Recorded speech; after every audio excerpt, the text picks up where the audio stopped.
오늘 하나님 말씀은 구약 성경 시편 제1편입니다.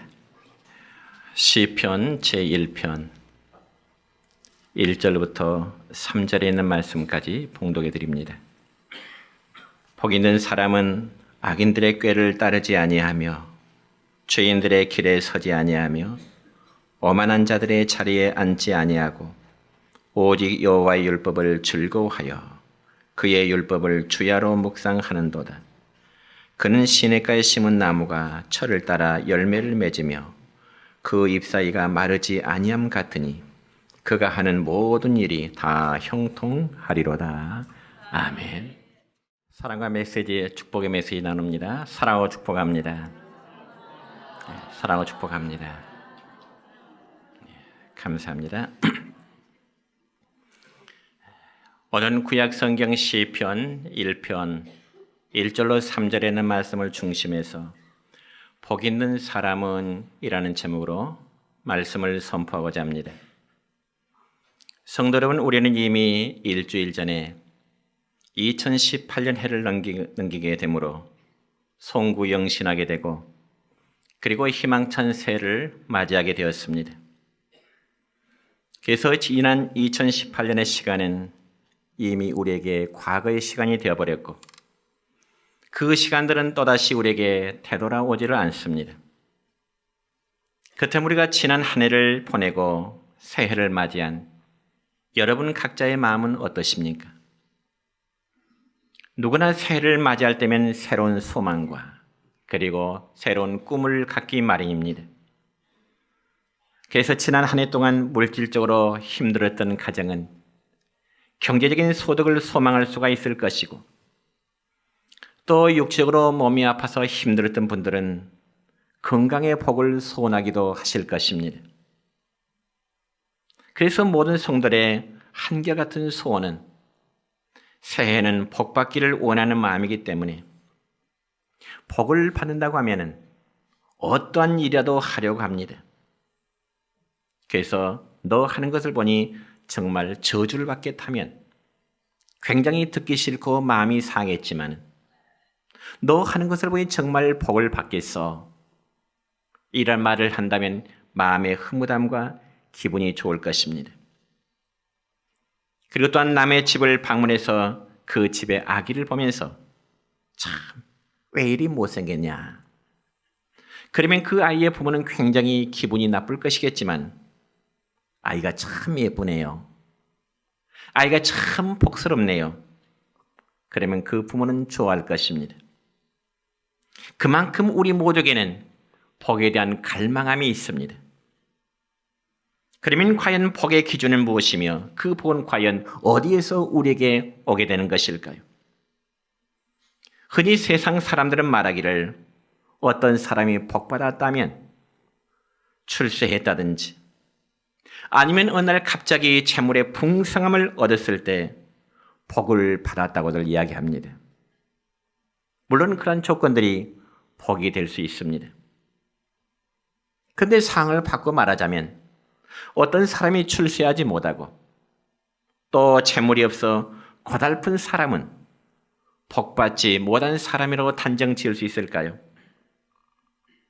우리는 흔히 새해 인사를 할 때마다 새해 복 많이 받으십시오. 이라는 인사와 덕담을 주고 받으셨을 것입니다. 그러면 과연 어떤 복을 받으라는 말씀일까요? 그 복은 주로 물질이나 건강의 복을 많이 받자고 하는데 초점이 모아져 있습니다. 그래서 이러한 새 인사는 주로 우리 민족들 마음속에 전통적으로 깊이 깔려 있는 것이죠. 그러나 여러분, 미국 사람들의 인사는 어떻습니까? 해피 뉴 이어, 즉 다시 말씀드려서 행복한 새해를 맞이하십시오. 그런 인사죠. 뿐만 아니라 그들은 하루하루의 삶을 즐겁게 살아가자는 의미로 Have a nice day, have a good day. 즉 하루하루를 우리가 즐겁게 살아가자.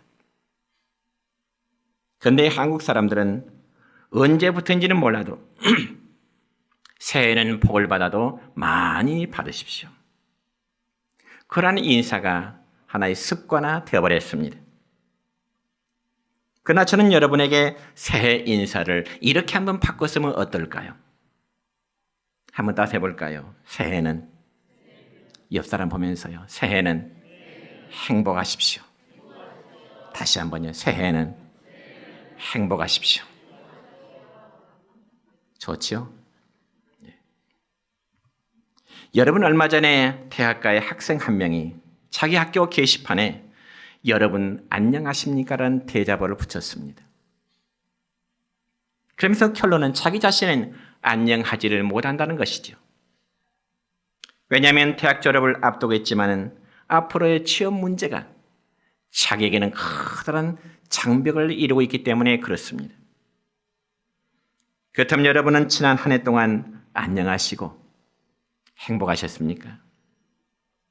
이 질문에 대한 여러분의 답변은 그렇다고 인정하실 분도 계실 것이고 아니라고 부정하실 분도 계실 것입니다.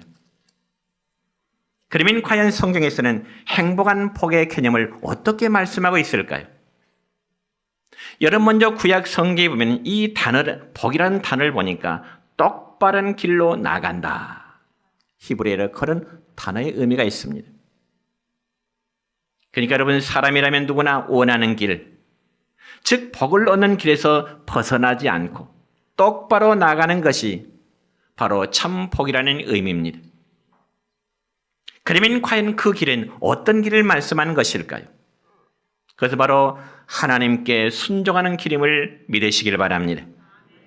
그래서 하나님이 순종의 길을 걷는 자들에게 보상으로 내려주는 다양한 복들이 있는데 그건 바로 장수의 복이라든지 혹은 많은 자녀들을 이제 낳는다든지 혹은 가축의 재산을 소유하고 있을 때 그것을 복의 개념으로 말씀하고 있습니다.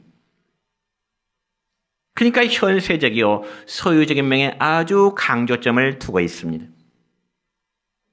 그러나 신약 성경에 보면 복이라는 단어의 영적인 의미는 우리 모두가 예수님을 믿음으로써 죄의 용서를 받고 또한 구원함의 은혜를 입어서 의로운 자라고 하는 인치심을 받는 것, 이게 바로 성경에서 말씀하는 영적인 복이 되는 것입니다. 그래서 신약 성경 마태복음 5장의 말씀 보면은 예수님께서는 산 위에서 많은 제자들을 가르치시면서 복이 있는 사람이 과연 어떠한 사람이 복이 있는지에서 말씀하시는데 8가지의 복을 말씀하십니다. 첫째는 심령이 가난한 자가 복이 있고 애통하는 자는 복이 있고 온유한 자는 복이 있고 의에 줄이고 목마른 자가 복이 있고 긍휼히 여기는 자가 복이 있고 마음이 청결한 자가 복이 있고 화평케 하는 자가 복이 있고 의를 위해서 핍박을 받는 자가 복이 있다 말씀하십니다. 그러니까 예수님께서 말씀하신 이 8가지의 복의 개념은 물질적인 복에 대해서는 전혀 언급을 하고 있지 않습니다. 왜냐하면 성도는 이 세상에서 나그네와 같은 존재로 살아가야 될 그러한 존재들이기 때문에 그렇습니다. 그러므로 예수님이 말씀하신 복은 우리가 생각하는 일반적인 복과는 정반대의 개념인 것입니다. 그래서 오늘 본문 말씀에 보면은 어떤 사람이 과연 복이 있는지에 대해서 말씀하는데 첫째는 복이 있는 사람은 죄의 자리를 멀리 한다고 말씀하고 있습니다. 여러분 사람이란 어느 누구나 어디를 가든지 가장 먼저 자리를 보게 됩니다. 그래서 자리라고 하는 것은 내가 잠시 머무를 수 있는 것이지 그것은 영원한 것이 결코 아닌 것입니다.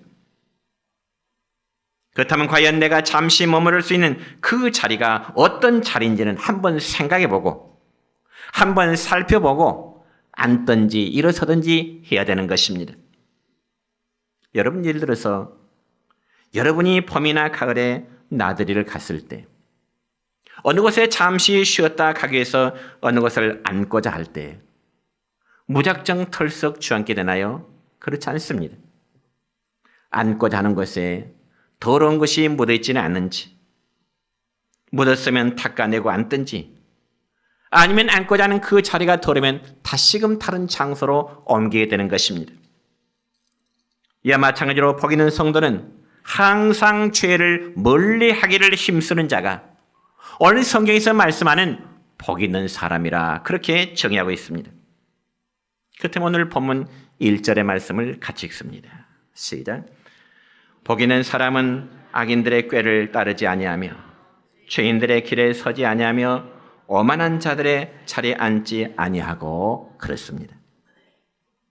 여러분, 악인들의 꾀는 멸망에 이르는 아주 넓은 길이기 때문에 정말 복 있는 사람들은 그러한 길을 멀리 해야만 되는 것입니다. 옛글에 금묵차흑이라는 말이 있습니다. 그 뜻은 먹을 가까이 하면 더러워지게 된다는 거죠.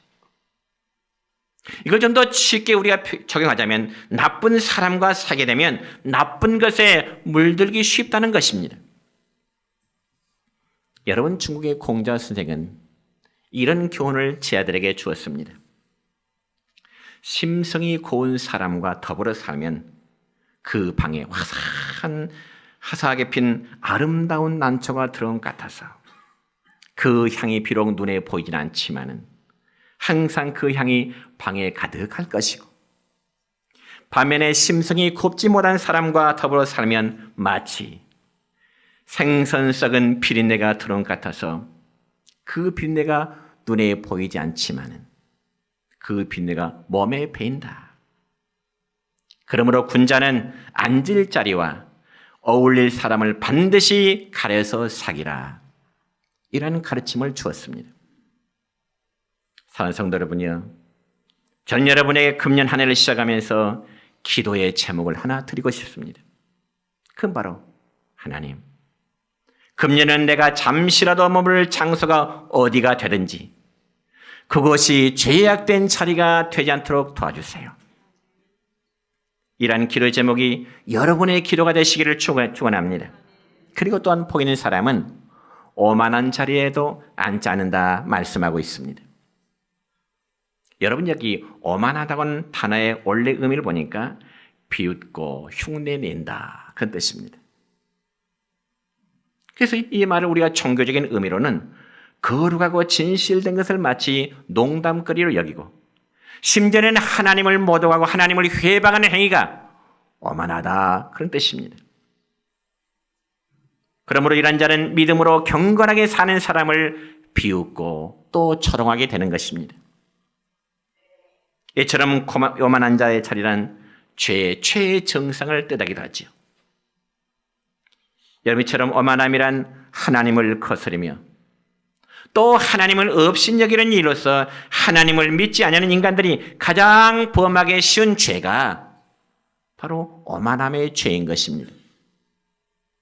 그래서 오만한 자리는 사탄의 나라에서 가장 으뜸되는 자리라고 저는 한번 그렇게 정해보고 싶습니다. 그래서 성경에는 오만한 자들에서 무엇이라고 말씀하는 거 아니? 우리가 구약성경 시편 5편 5절의 말씀 보면 이런 말씀이 있습니다. 시작. 오만한 자들이 주의 목전에 서지 못하리이다. 오만한 자들이 주의 목전에 서지 못한다. 오만하고 교만한 자는 여호와의 눈앞에 감히 설 수 없다는 그런 말씀은 곧 하나님이 오만한 자에 대해서는 반드시 심판하시겠다고 하는 그런 의미인 것입니다. 뿐만 아니라 이사야 37장 29절에 보면 이런 말씀이 있습니다. 시작. 내가 나를 거슬러 분노함과 내 오만함이 내 귀에 들렸으므로 내가 갈고리로 네 코를 꿰며 자갈을 내 입에 물려 너를 오던 길로 돌아가게 하리라. 아멘. 여러분, 이 말씀을 다시 한번 기억하시기 바랍니다. 하나님께서는 오만한 자들에게 갈고리로 그들의 코를 꿰어버린다고 말씀하십니다. 그리고 입에 다는 재갈을 물려버린다고 말씀하셨는데 이건 역시 오만한 자에 대해서는 하나님이 철저히 심판하시겠다고 하는 그런 말씀입니다. 그런 반면에 복 있는 성도의 삶이란 악한 요소들을 멀리하고 그리고 옳은 길에 대해서 최선을 다하면서 살아가는 자가 복 있는 자임을 믿으시기를 축원합니다.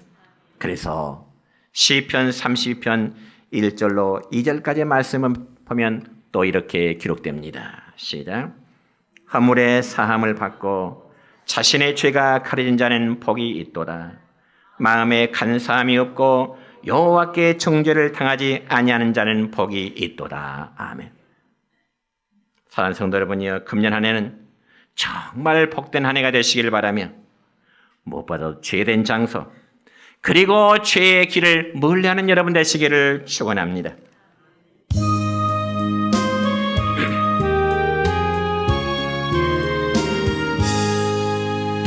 마음 가난한 사람 복이 있나니 천국이 그들의 것임이요 늘 통하는 자 복이 있나니 그들이 위로를 받으리라. 온유한 사람은 복이 있나니 그 땅이 기업이 될 것이요 사모하는 이 복이 있나니 그들이 배부를 것이로다. 두 번째로 복 있는 사람은 하나님의 말씀을 기쁨으로 묵상하는 자입니다. 여러분, 영국의 역사 가운데 청교도들을 이끌고 종교 전쟁을 일으켰던 크로멜이라는 장군이 있었습니다. 이 크로멜이라는 사람은 정치가이면서 또한 군인이었습니다. 그런데 이 크로멜이라는 사람은 그가 전쟁터에서도 항상 주머니 속에 조그만 성경책을 놓고 다니면서 틈만 나면 전쟁 중에 그 성경 말씀을 읽고 묵상하면서 하나님의 도우심을 구하며 기도했던 그러한 사람이었습니다. 그런데 한 번에 이 크로멜이라는 사람이 전쟁 중에 적이 쏜 총탄에 가슴을 맞게 됩니다. 이 총탄을 맞고 크로멜이라는 사람이 기절했는데 나중에 정신을 차리고 보니까요, 자기 가슴에 넣었던 주머니 넣었던 성경책에 총알이 박혀 있더라는 것입니다. 그래서 그때 크로멜이 외친 말이 있습니다. 하나님의 말씀이 내 육신의 생명을 구했고 내 영혼의 생명까지도 구해노라. 여러분, 전쟁터에서도 말씀을 묵상하며 말씀에 의지해서 도움을 구하는 모습이 얼마나 진지했겠습니까? 이런 사람이야말로 복된 사람입니다. 그래서 그것이 비록 전쟁터이지만은 그런 사람에게는 평화가 있고 용기가 생겨날 수 있을 줄로 믿습니다. 자, 그리고 이제 오늘 본문 2절의 말씀 보면 또 이렇게 기록됩니다. 시작. 오직 여호와의 율법을 즐거워하여 그의 율법을 주야로 묵상하는도다. 아멘. 예. 율법을 즐거워한다. 율법을 묵상한다. 이 말은 하나님의 말씀을 즐거워하고 또 그 하나님의 말씀을 늘 묵상한다. 홀로 생각한다는 거죠. 그러면 우리가 이처럼 하나님의 말씀을 기쁨으로 묵상할 때 우리에게 어떠한 이제 영적 유익이 있을까요? 첫째는 삶의 길이 형통하다고 성경에 기록되어 있습니다. 여호수아 1장 8절의 말씀이네요. 시작. 율법책을 내 입에서 떠나지 말게 하여 주야로 그것을 묵상하여 그 안에 기록된 대로 다 지켜 행하라. 그리하면 내 길이 평탄하게 될 것이며 내가 형통하리라. 아멘. 믿으십니까? 믿으신가요? 예. 여러분의 삶이 금년 한 해 형통하시기를 축원합니다. 그렇다면 하나님의 말씀을 더욱 가까이 하면서 묵상하는 열심 가지시기를 축원합니다. 이는 여러분을 향한 목사의 권면이 아니라 하나님의 약속입니다. 목사가 여러분의 권면하는 권면의 말이 아니라 하나님이 저와 여러분에게 주시는 금년 한 해를 시작하는 약속의 말씀이다 이겁니다. 그리고 두 번째는 영혼의 만족을 누리며 복된 은총을 얻게 되리라 말씀하십니다. 또 시편 63장 5절입니다. 시작. 골수와 기름진 것을 먹은 것 같이 나의 영혼이 만족할 것이라. 아멘. 여러분, 세상의 만족은 채워도 부족함을 느끼는 것이 바로 인간의 욕심인 것입니다. 그러나 영혼의 만족은 오랫동안 지속됨을 믿으시기 바랍니다. 그 여호와의 말씀을 항상 기쁨으로 묵상하는 자만이 느낄 수 있는 진정한 행복이 되는 것입니다. 그리고 그런 자들의 삶은 매사가 항상 긍정적입니다. 여러분, 어떤 한 사람이 있었어요. 그리고 그 사람은 겨울에 대해서 이렇게 말하죠. 나는 겨울이 좋다. 왜냐하면 흰 눈을 볼 수 있고 사람을 강하고 진지하게 만들어주는 겨울이기에 나는 겨울이 좋다.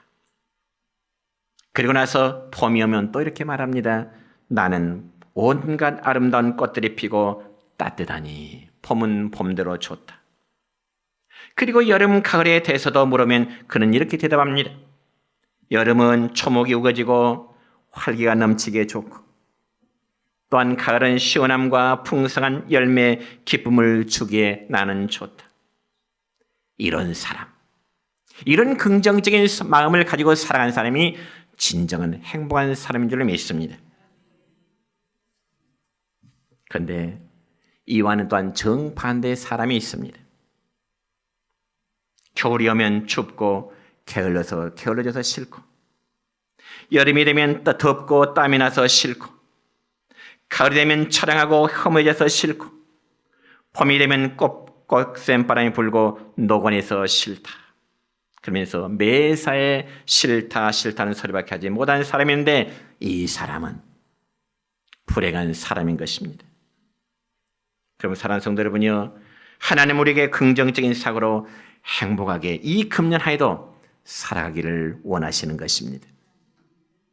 마지막 세 번째로 복 있는 사람은 삶의 형통함을 얻게 된다고 말씀하십니다.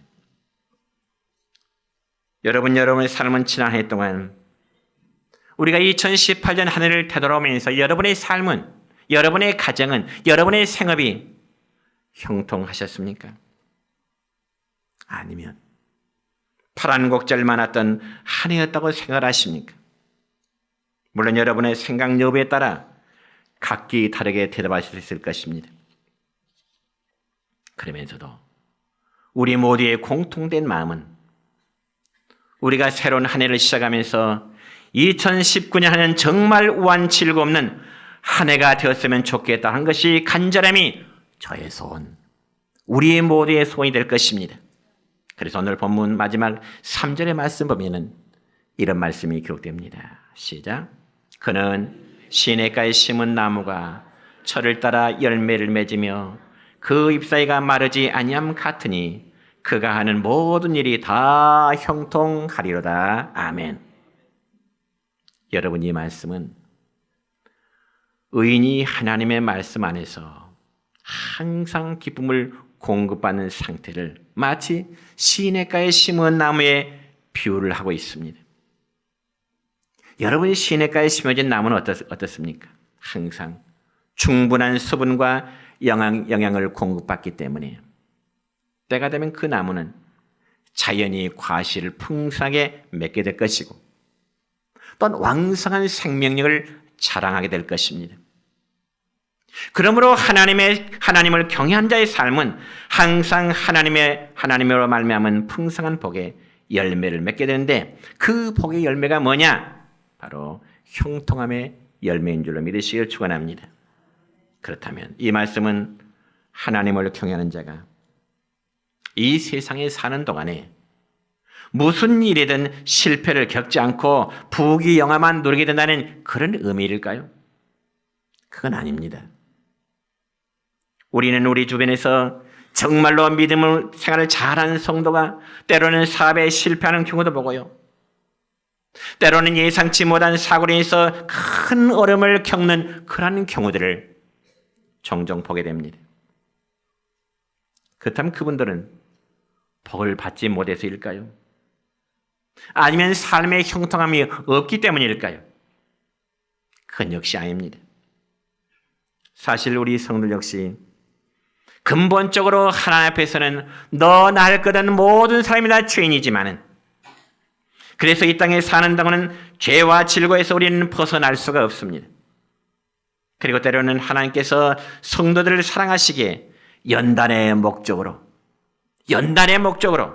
시험과 시련을 주실 때 그것이 우리의 체감에는 고난이 되는 것입니다. 그러나 그 고난을 위해서 하나님은 그의 자녀들에게 더 큰 복을 주시고자 하는데 목적이 있음을 믿으시기 바랍니다. 그래서 시냇가에 심겨진 나무가 시절을 따라서 풍성한 열매를 맺듯이 하나님은 그러한 백성들에게 이러한 복을 주시고자 예비하시는 하나님이십니다. 여러분, 시냇가에 심겨진 나무는 봄이 오면 일찍 움이 트게 되고요, 여름이 되면 다른 지역의 나무보다 잎사귀가 무성하게 자라게 될 것이고, 또한 가을에는 단풍이 늦게 들게 됩니다. 그래서 오래도록 영양을 공급함으로 열매가 많이 맺힐 수밖에 없습니다. 그러므로 나무를 잘 자라게 해서 물가로 옮겨 심듯이 사람도, 그리고 성도들도 하나님의 말씀으로 흘러나오는 생명 강수에 여러분의 심령이, 여러분의 삶이 심겨지시기를 축원합니다. 이제 말씀했습니다. 성도 여러분, 금년 한 해 복 받기를 원하십니까? 복 받기를 원하십니까? 그렇다면 여러분, 복 받기에 합당한 삶으로 살아가십시다. 우리의 삶은 엉망이면서 하나님의 복을 추구한다는 것 어불성설이지요. 복의 근원은 하나님이십니다. 그렇다면 그 하나님부터 복을 받기에 합당한 우리의 삶이 필요하다, 그 말입니다. 오늘 말씀드린 세 가지의 말씀을 다시 한번 마음에 새기시길 바랍니다. 복 있는 사람은 죄된 자리에 서지 않게 되는 것이고요, 하나님의 말씀을 기쁨으로 묵상하는 자고요, 그래야 하나님은 성도들에게 형통함과 풍성함의 복을 더하실 줄로 믿습니다. 아무튼 하나님 주신 새해 복이 여러분이 함께 하시기를 다시 한번 우리 주님의 이름으로 축복합니다.